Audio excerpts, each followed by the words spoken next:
Hi, my name is Pam Killeen, and welcome to my podcast, Circadian Reboot, where we discuss everything circadian. And today on the show, I'm pleased to announce that we have Daniel White. He is a registered nutritionist, functional medicine, and circadian certified health coach.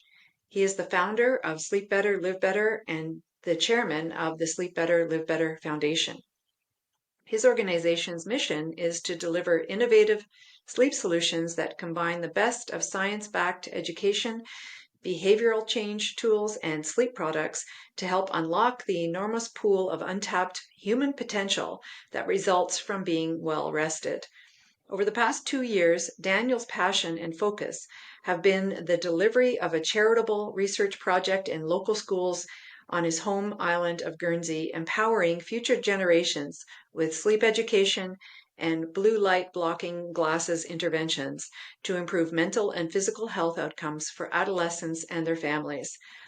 The results of these trials have been very promising, and his vision is to upscale these projects to positively impact the lives of individuals in schools and institutions across the globe.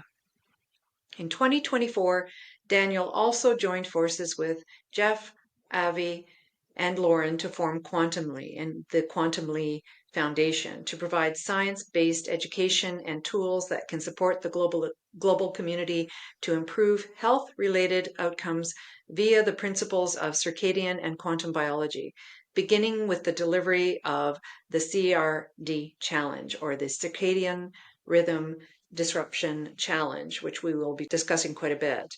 Their vision is a world where future generations and their communities are living in rhythm with nature and enjoying vibrant health and well-being.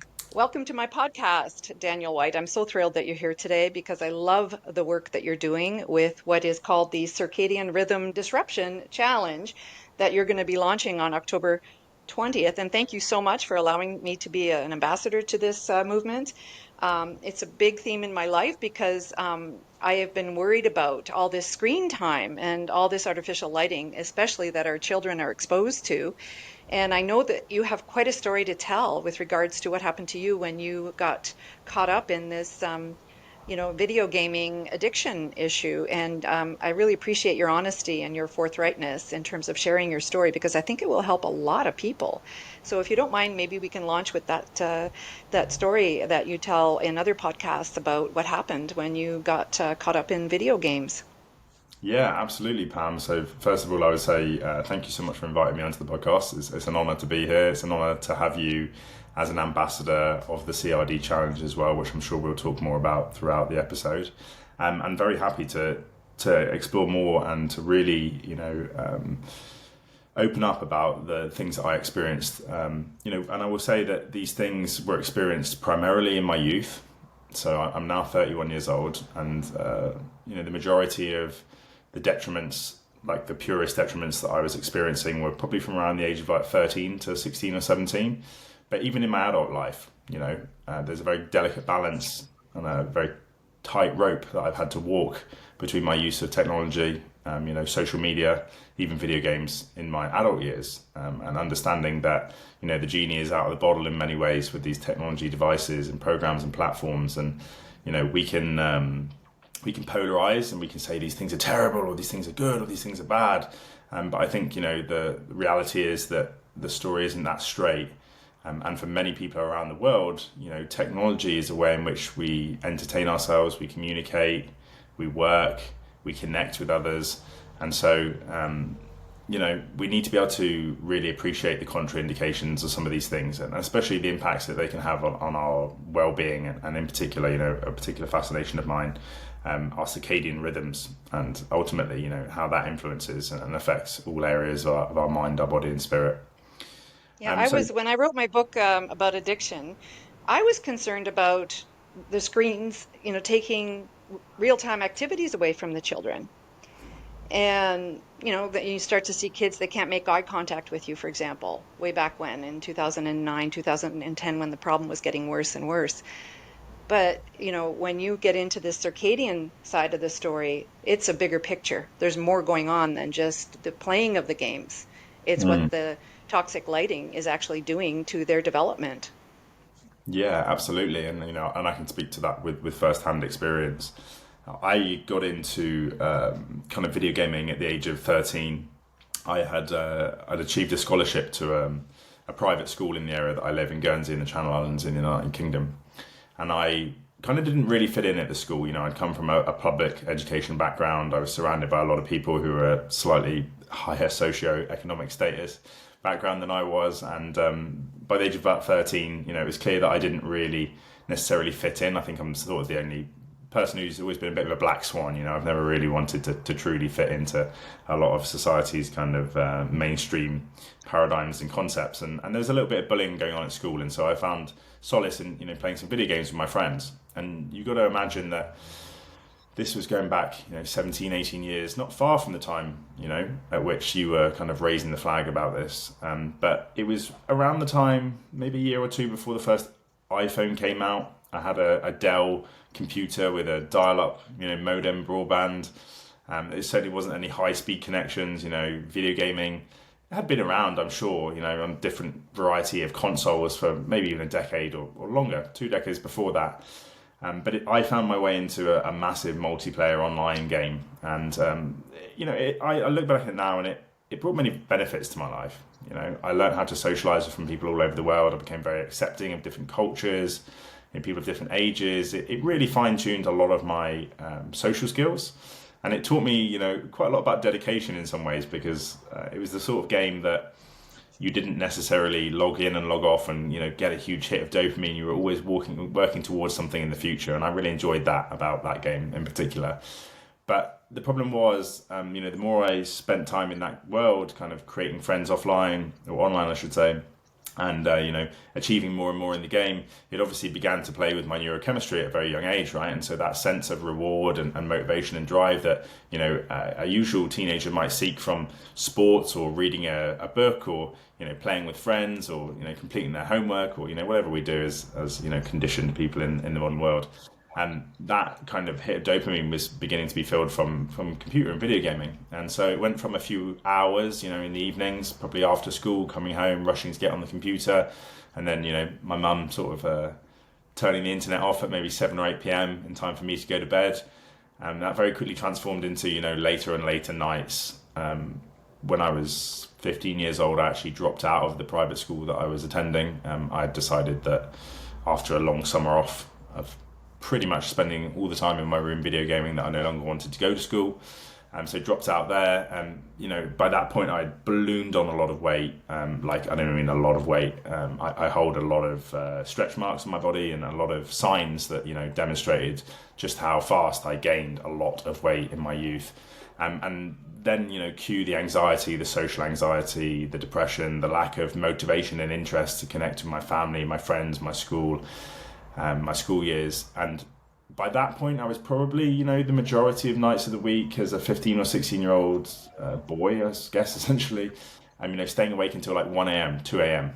And at that time I had no awareness of what this was doing to my body clock. All I wanted to do was game, and all that my mum wanted to do was make sure I made it to school in the morning. So dragging a teenager out of bed after 5 or 6 hours sleep most nights was a pretty much a recipe for disaster in terms of my social relationships and also my schooling. So I was the kid that was asleep on the table and the desk in the first couple of lessons every morning. I'm quite fortunate that I think a lot of my education prior to that meant that I managed to kind of skim through a lot of my exams and the various things I was doing around that age.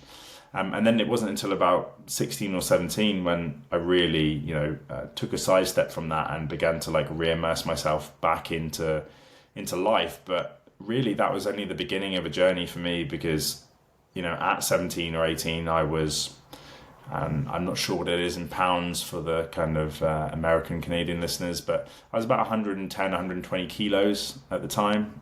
It was about somewhere around 17, 18 stone in weight, which is a lot for a teenager of that age. And I had confidence issues. I was extremely unfit. Neurologically, I'm sure I was experiencing quite severe ADHD-like symptoms. As I said, when I stopped video gaming, I was really quite depressed for a while. And it took me kind of, almost the better part of another 7 or 8 years treading some slightly conventional routes to, moving more and eating less and focusing on the calories and the macros and all those things that conventional health and fitness tells you, until I really began to understand what had actually happened to me as a teenager and how, disrupted my body's rhythms had become, how that had influenced how my brain had matured, what I even as an adult, what I found pleasurable and unpleasurable and the activities that I enjoyed and I didn't enjoy.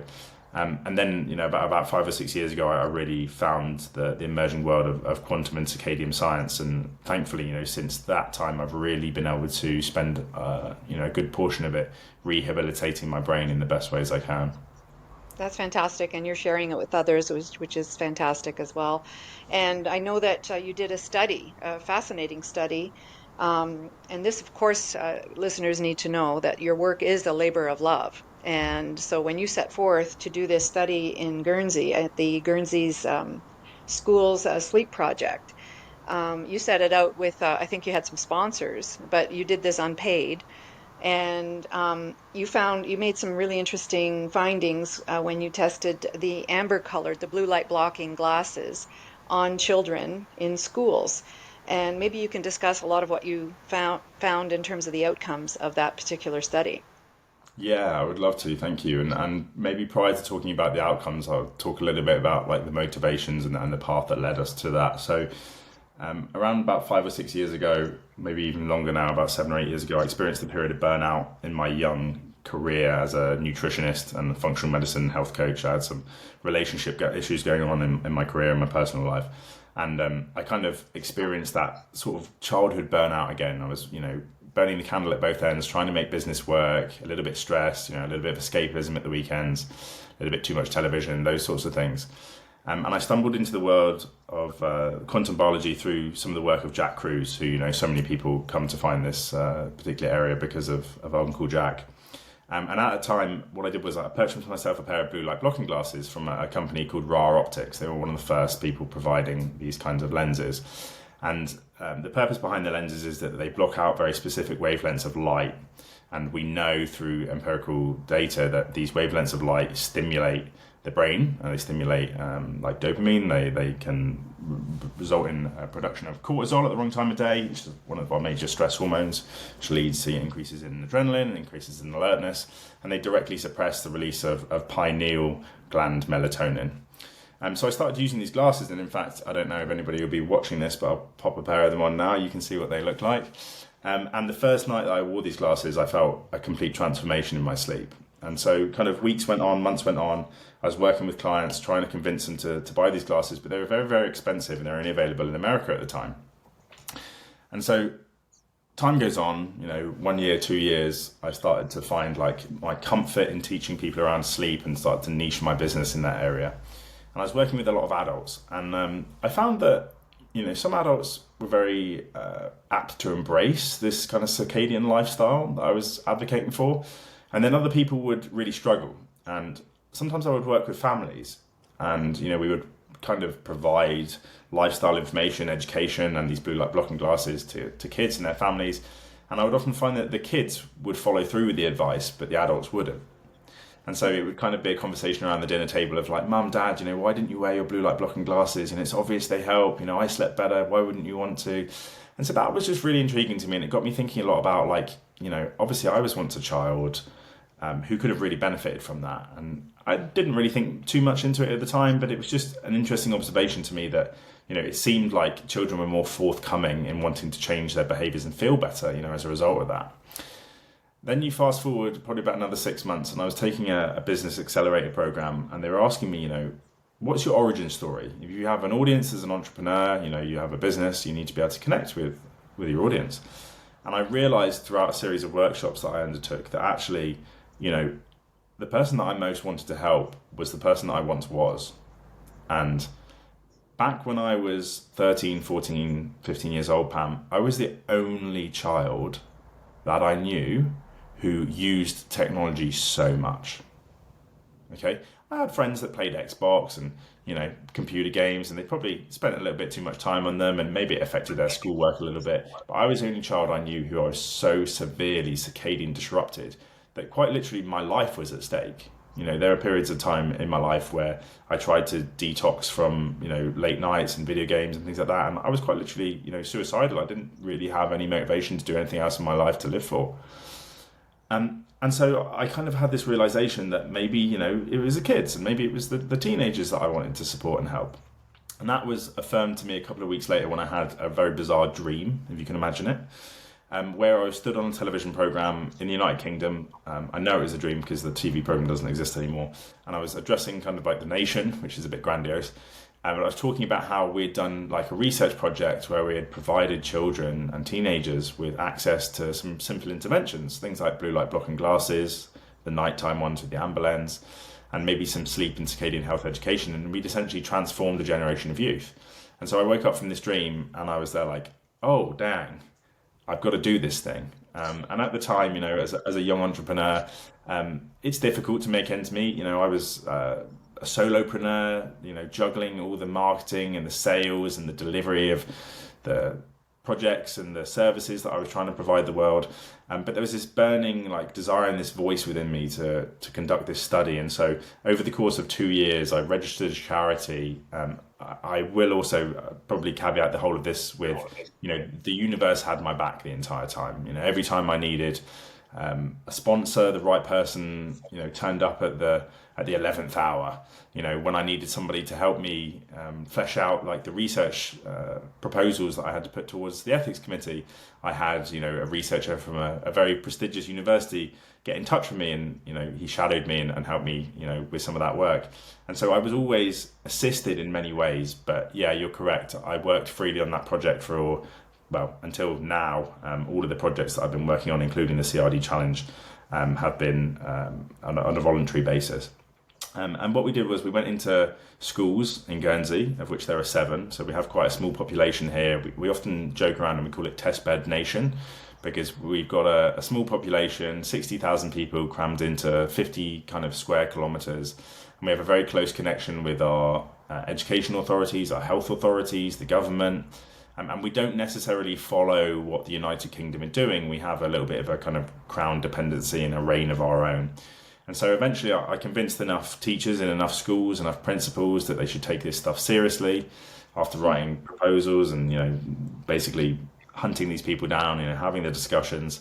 And we found sponsors for the project. And then what we did was in the beginning of 2023, we put together what is called an open level waitlist study.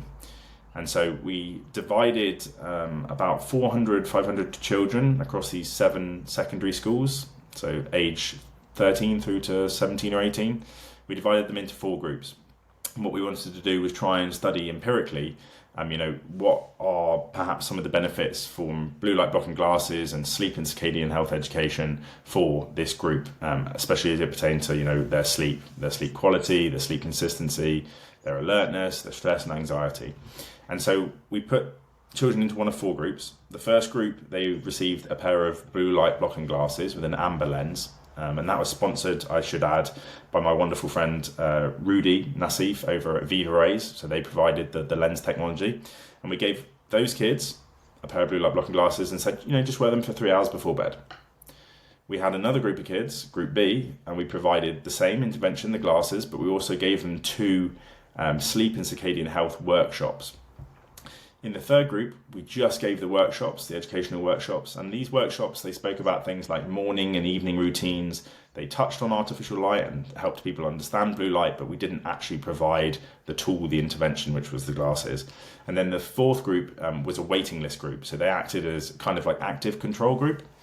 And what we did is over a course of 4 weeks, we took questionnaires at day 0, day 14 and day 28 to ascertain changes that happen to these indices of sleep throughout the study.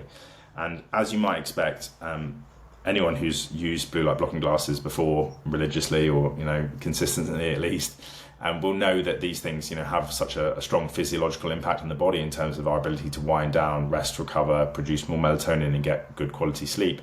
And so the results that we saw were pretty astounding. In both the glasses and the glasses in education group, there was massive, statistically significant improvements across all the variables.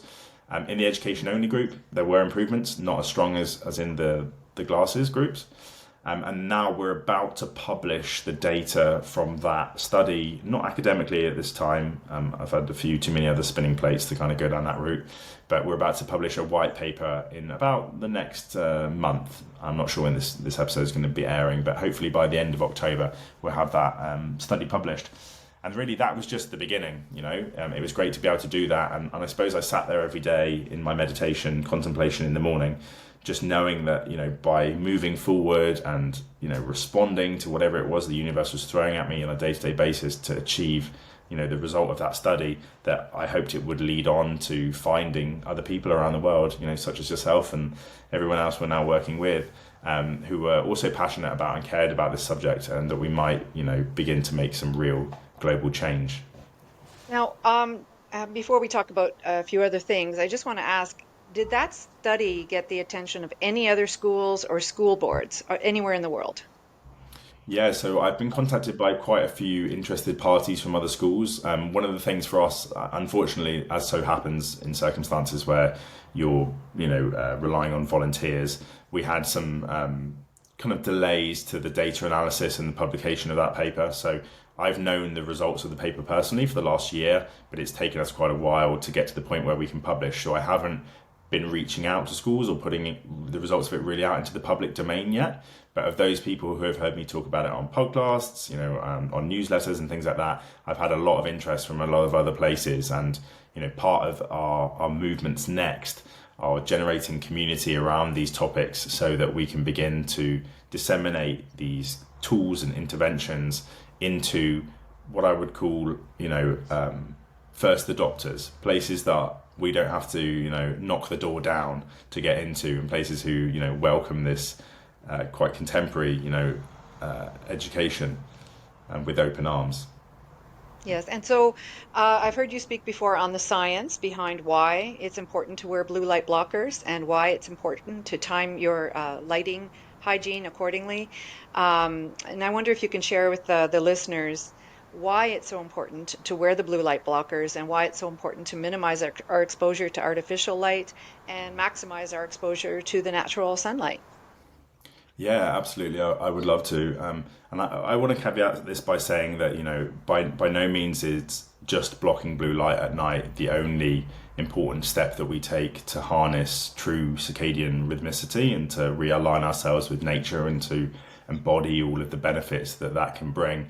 But quite often for people, it's the lowest hanging fruit. It's the quickest, simplest thing that we can do to make a profound impact on the way that we live every day of our lives.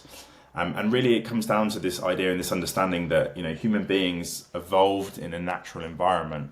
And part of being in that natural environment is interacting with various different cues provided by nature that influence and train our circadian rhythms. And for anybody who doesn't know what a circadian rhythm is, we're talking about the biological clocks in the brain. There's a master clock in the area of the brain called the suprachiasmatic nucleus. Trust me, I've had a lot of practice learning how to say that. And then we have, these peripheral clocks in every system and every organ and every cell of the body. And light is what we know as the primary or the master Zeitgeber, so a German word that means time giver. And so throughout the entirety of our evolution as human beings living outdoors within nature, it was light from the sun, which, adapted seasonally, the length of the day, the strength of the light, the qualities given off by the sun that would reach our skin and our eyes are the major cue which impacts the oscillation of all these cells, systems, organs, and ultimately our circadian rhythms. So, around about 150 years ago, we kind of began to sleepwalk into this idea that, a brighter life was better, and that the more electricity and the more electric light that we could bring into our society, the more productivity we would experience. But the problem is that, over the last 150 years, the lighting industry has rushed to create more and more energy efficiency lighting without any value and understanding of the impact that this has on our biological systems. And I believe it's only within the last decade that the molecular mechanisms for the circadian rhythm have really been identified. I think there was a Nobel Prize given in 2017. And so we're now in this precarious position where we've created all of these types of lighting, light bulbs, screens, devices, public lighting, school lighting, home lighting, and a lot of it is directly in conflict with how our body's rhythms want to express themselves. especially this idea of blue light. And so to kind of demystify that, people often think that blue light is the boogeyman. And blue light is very natural. It's a wavelength, a specific wavelength, a short wavelength, a high energy wavelength of light from the sun. And every day it was found through scientific research that blue light stimulates a very special photoreceptor in our eye called melanopsin, which sends a signal to the brain which orchestrates the timing of our circadian system. And so out in nature, we would be exposed to a lot of blue light from the break of dawn all the way until sunset. But after sunset, when it gets dark outside, there will be a complete absence of this light until the next day. And now, unfortunately, we've created environments that bathe us in that type of light from artificial sources at night. And so where the blue light blocking glasses come in, as well as other strategies that we use, things like filters for mobile phones and laptops and tablets that can change the light, the color and the wavelength of light coming from the screen, or circadian friendly lighting options around the home, candles or different types of light bulbs that are devoid of that blue light. Where they come in helpful is that they allow us to live in the modern world, live around these types of technology, but not experience so many of the contraindications associated with the bright artificial blue, which in our natural environment was only available as a stimulus to drive activity and alertness during the daytime. Right. And so what else can you do, basically? I mean, what are the strategies? I've heard things like dimming your lights. You talked a little bit about, the remediation, but are there more specific things people can do without breaking their budget? Dimmers are great. I mean, I actually use a little lantern and I walk through my house with a little lantern. It's not perfect, but it does emit an orange light and it's solar powered. So I just put it outside and I charge it up. So I've told my friends I do this and they laugh at me. But is there anything, I mean, I've heard people talk about using even red Christmas lamps or Christmas lights, to line the floor in case they have to get up during the night to go to the bathroom. What else can people do? Little tricks that they can do to try to minimize their exposure to the white lights that have a lot of the blue in it. Yeah, absolutely. So this is, kind of relates into what we were discussing in the beginning of the podcast, which is the Circadian Rhythm Disruption Challenge. So when we came up for the idea for this challenge, it was with the knowledge that there's a lot of information out there, but it can be very overwhelming. You suddenly hear that you have to eliminate all the blue light and there's all these different options and you don't really know which one to choose and you're not really sure if it's going to work or not. So you don't want to invest in light bulbs or specific lamps or, even blue light blocking glasses necessarily to begin with. And so what we've done throughout the challenge is, week by week, we begin to unfold this information in a way in which really respects the way that human beings adapt and create behavioral change, especially in a supportive community and environment surrounded by other people who are going through similar experiences. And we really begin by explaining to people that the lowest hanging fruit is this nighttime light environment, and there are kind of different levels to participation, and obviously the further you go into this participation and the more you commit, hopefully going all in eventually, the greater benefits you're going to see in terms of your energy, your mood, your productivity, your sleep, and the knock-on impact that has to all areas of your health. And so what we say, there are kind of 4 levels of participation. The first one is a recognition that actually there are 2 things going on with light in the evening that disrupt our rhythms. The first is the wavelength, so the color of the light. So we need to try and create an absence of the what we call shorter wavelengths, the higher energy wavelengths, which are the blues and the greens, because these again are found during natural daylight. And there's also this factor which is the lux, or the luminosity, the brightness of lighting. Okay, so we say at the most basic level, it's about dimming lights, turning off overhead lights, using below eye level lamps. Dimming the screens on your devices, your computers, your televisions, and that can knock out a lot of the brightness, which can allow the brain to begin to relax and produce more of that melatonin. The next step, really, that we prioritize around and we focus is then beginning to use free options for different applications and technology programs that can actually change the type of light that comes from your screens.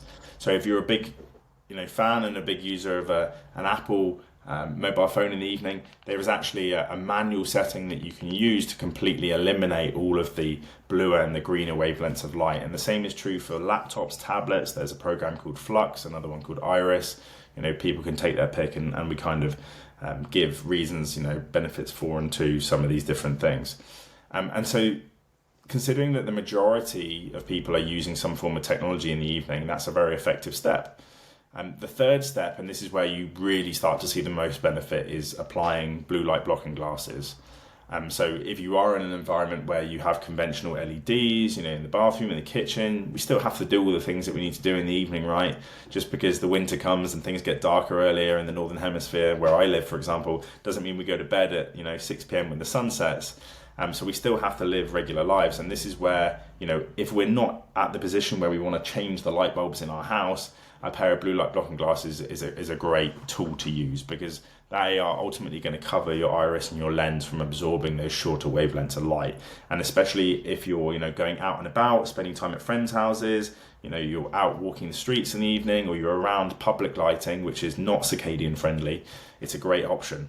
And then the final step, really the all in, and this is I think where people begin to see the most radical shift, is if you adopt kind of like a blue light free environment in the evening. So I have a few particular lamps that I've bought from the local hardware store. It was nothing crazy expensive. I probably spent $50 or $60 on a few like cheap lamp fixtures.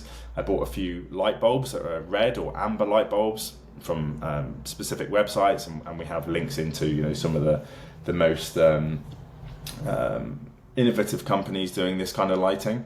And I use those in the evening. So, if I'm not on my computer device, I don't actually have any requirement to wear blue light blocking glasses, because in my bedroom, in my living area, in my bathroom, I have, small motion sensor lights, or I have a few bulbs which actually are what we would call circadian friendly. So they don't contain any of that blue and that green light, and they're quite dim, so they create that perfect environment, kind of like sitting around a fire in the evening, right? That kind of warm glow without any of that detrimental light, which is that circadian sort of wake up stimulus. So overall, I get that a lot of people are somewhat concerned, or I guess the word would be skeptical about a lot of this stuff. How could the light in my environment possibly impact me? No one's told me about this, right? I've been living this way for my entire life. And so I say to people, begin by dimming lights, begin by using these free applications and filters. If you have a shred of faith in this at all, get some blue light blocking glasses. And then usually from there, people are, a lot more sold into the idea that, it has a phenomenal impact on their health. Right. And so you say that, the circadian rhythm disruption is affecting 100% or nearly 100% of the population. Yet maybe only 1% or less actually know about it. And I've heard that, for those of us who know about it, maybe 10% will adopt the measures necessary to remediate. So we have a lot of work cut out for us, I think, to educate people about circadian rhythm disruption. So what do you think, with your challenge coming up, and it's, again, it's launching on October 20th, and I would encourage everybody to go to your website, the crdchallenge.com, and join up. And you also have on school, you also have a support group there as well that people can sign up for that. So I will encourage people to get involved.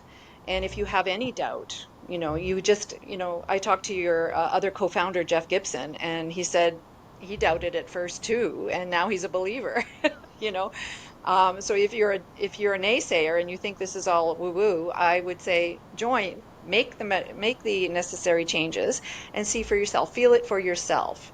I know that there's a lot of people out there who are having a lot of trouble sleeping, and that's the focus of my work, is to help people improve their sleep quality. So I don't think you have anything to lose for trying this, because in our bad mood epidemic, we have a bad mood epidemic right now, and there's a lot of quote unquote solutions going on out there, and if you haven't gone down this path, I think it's something everybody needs to embrace. I agree wholeheartedly, and it's not just a bad mood epidemic. Let's be real. We have a non-communicable disease pandemic almost that's happening. Every chronic disease from metabolic to psychiatric to neurological, neurodegenerative. Even as early as infancy in children these days, their growth and development is, completely off the trajectory compared to 20, 30, 40 years ago, even when, a lot of these lighting solutions and devices weren't available. And it's very interesting, isn't it? We were discussing a lot as a group and as a collective how we could demonstrate to people that this is something that they should invest even a small amount of time in. We're not asking a lot from people to attend this challenge. It's completely free. We wanted to provide it at zero cost to consumer. We have a charity which will be funding future research and education in schools, and so we've deployed it through the work of our company and our charity. And what we spent time doing, in fact, Jeff has spent time doing, I must take my hat off to him, is he's interviewed over 75 people, I believe, so far, to really elucidate their stories around this stuff. Because what you have is an emerging industry of practitioners who are, often qualified in other areas, nutritionists or doctors or therapists in different ways, who began to adopt these circadian principles, those that we'll be teaching in the challenge. It's not just about light at night, it's also about, a profound understanding of how natural light influences our physiology, the wavelengths and the qualities of that light over the course of the day, probably a little bit too much to discuss on this podcast. But also things like food timing, an aspect that we call chrononutrition, so how the timing of the food that we eat influences our metabolism.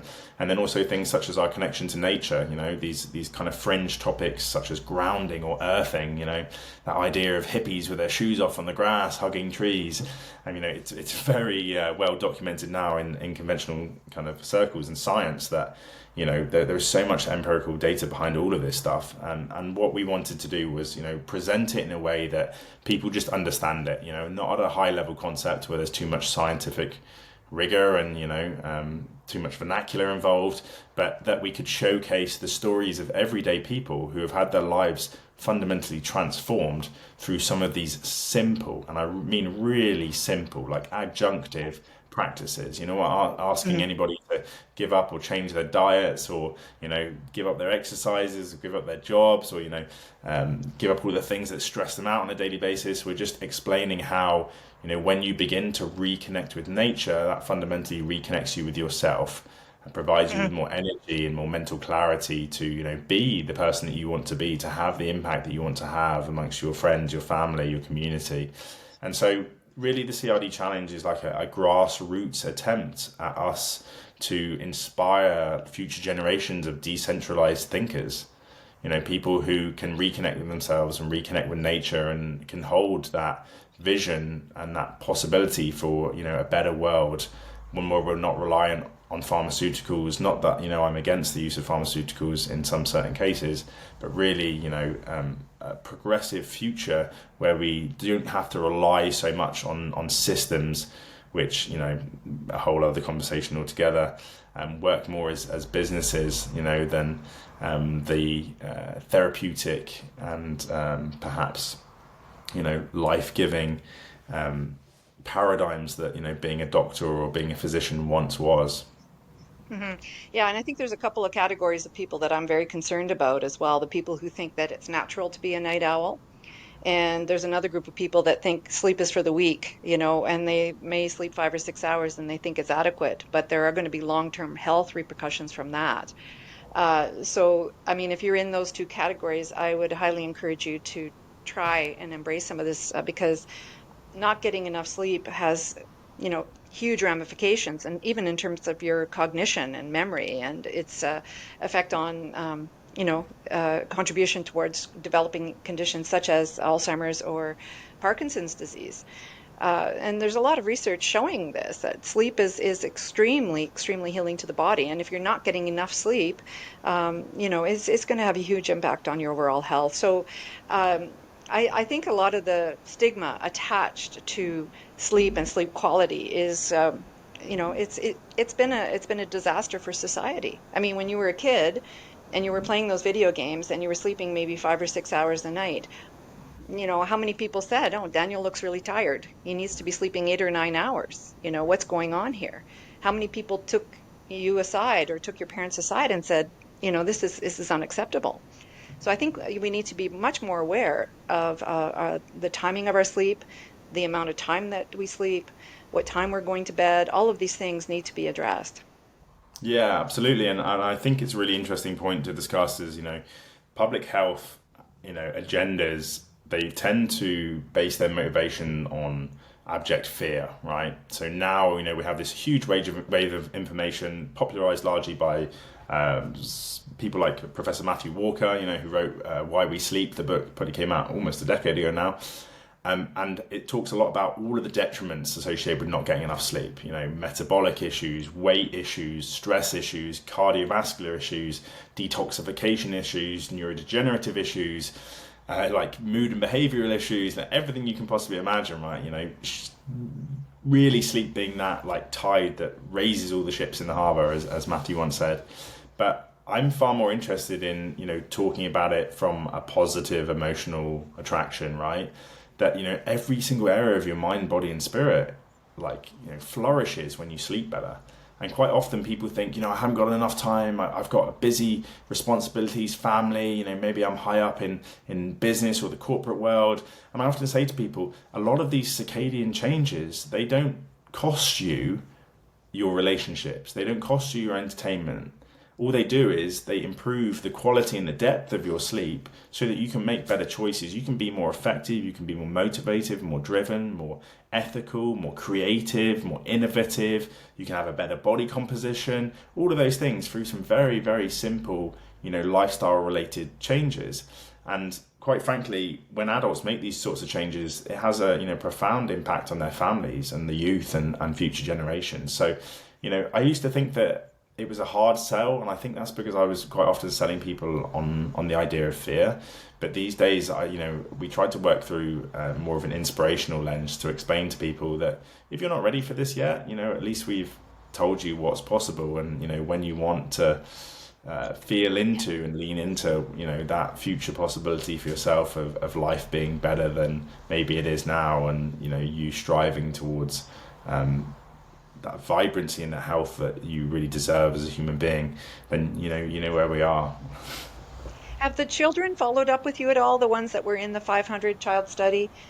Have you seen any long-term effects? I mean, it's only been a short while. I mean, the study was a year ago, but have you followed up with any of the kids, or have any of the kids reached out to you to say thank you, or I'm still wearing my blue light blockers and I feel much better?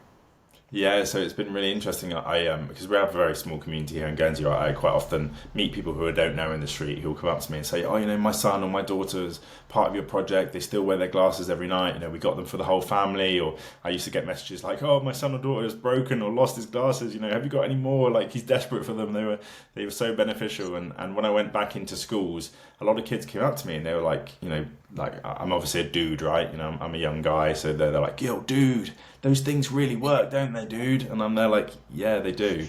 And I only Wow. wish that at my age, I had had a pair of those because, going back to the whole idea of like gaming and entertainment, you will have some people that say technology is the bane of the earth, it's destroying us, it's reducing our cognitive capacity and all these sorts of things.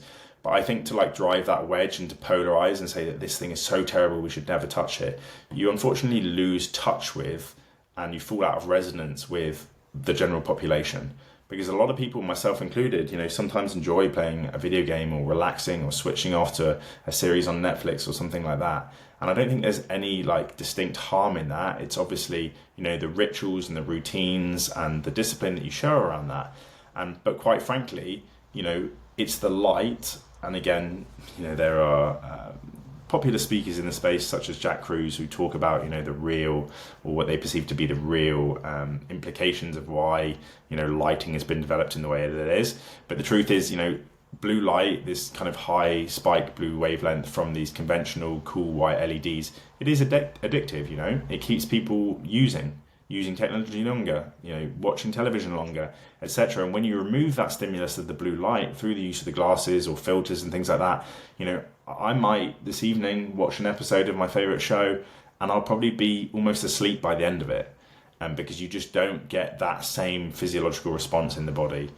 So that's what I've seen a lot of from children, is that them saying, "Oh, I'm sleeping so much better, I'm feeling so much better, I'm performing better in my exams." And the schools that I've followed up with and spoken to, who will all be invited to participate in our kind of ongoing education as we continue to develop, I've heard only good things from them. That's fantastic. Now, as we wind down here, again, I can't encourage people enough to visit your website, the CRDchallenge.com, and to join up into this challenge. It's launching officially on October 20th, and Daniel will be providing a lot of education and a lot of support to help you implement these changes. But before we completely wind down here, I want to ask you one last question, and that is, what is your dream circadian day? Oh, my Dream Circadian day, that's fantastic. Is it the one on the beach in Hawaii, or is it the reality of the life that I live? Can I just double Uh, check? One or the other. Brilliant. So I live in the UK, right? I live on an island called Guernsey, as I said, off the coast of England. And right now, we're heading into the fall, into the autumn season. And so, in the mornings I wake up usually before sunrise, and so I keep, the lighting very dim. I may wear blue light blocking glasses in the morning or use my red and amber bulbs until the sun rises because I don't want to stress my body out with that really bright blue light signal. And then around the time of sunrise, I'll go out for a walk, rain or shine, if I'm in my jacket, my coat. In the summer, I might do it topless if it's warm enough. But I get outside at the time of sunrise to receive that light information that can program and set and entrain my rhythms.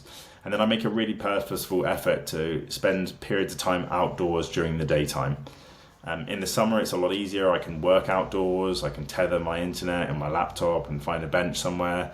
Now that it's raining, I'm just looking out the window as I'm recording this. Now that it's raining, I'll probably put my jacket on after this call and go for a quick walk around the block just to get a light break, to make sure that my brain and my body and my circadian rhythms are constantly attenuated by that natural light signal. And then in the evening, I will eat my dinner around the time of sunset, which again, varies across the seasons.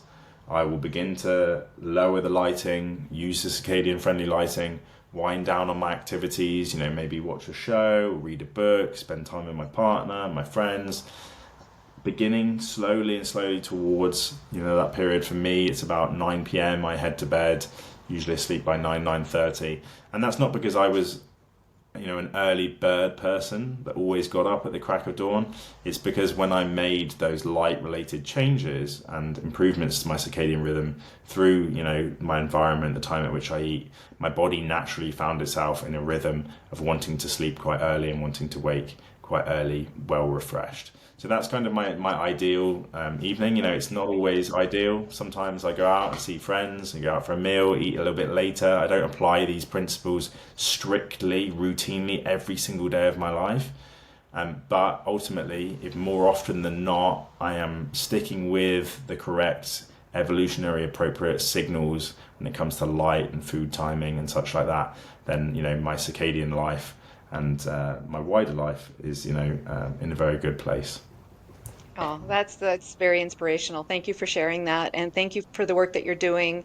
And I'd love to have you back on the show, and we'll follow up with the Circadian Rhythm Disruption Challenge. We'll follow up with that maybe in a few months and see how it's going. But thank you so much for the work that you're doing, and hopefully we'll talk again soon. Yeah, thank you, Pam. And if I may say, with regards to the CRD challenge, a lot of people from around the world have signed up to take part so far. We launched only about 3 days ago, the public recruitment phase, and we've got over 1,000 people so far that have registered their emails to take part. So there's clearly, a hunger for this. And whatever time people are listening to this, whether it's before or after the challenge launches, it will be an evergreen event. So if people want to come and learn some of the basics of circadian rhythms, circadian health in a supportive community, myself and my colleagues, Avi, Jeff and Lauren, will be there to support and guide alongside, 150 other ambassadors, people who are practitioners, therapists, doctors, within their own right, in this space who know about and understand this science. So you will not be alone. You will be surrounded by people who have no idea what they're doing, and they will learn over that slow process. So we would love to see you in that community, and we would love to light a spark of inspiration in you so that that wave may ripple out into the world and into the universe. Thank you so much. That's wonderful. Awesome. Thank you so much. Thank you for taking your valuable time to join us today. The information provided on my website, community forum, and podcast is intended for informational purposes only and should not be construed as medical advice.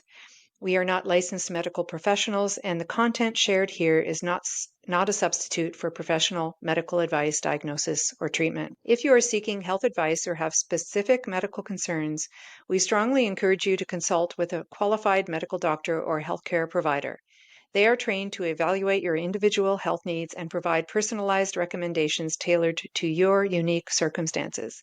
By accessing and using my website, participating in my member forum, or listening to my podcast, you agree to acknowledge and abide by this disclaimer. We do not assume any responsibility or liability for actions taken based on the information provided herein.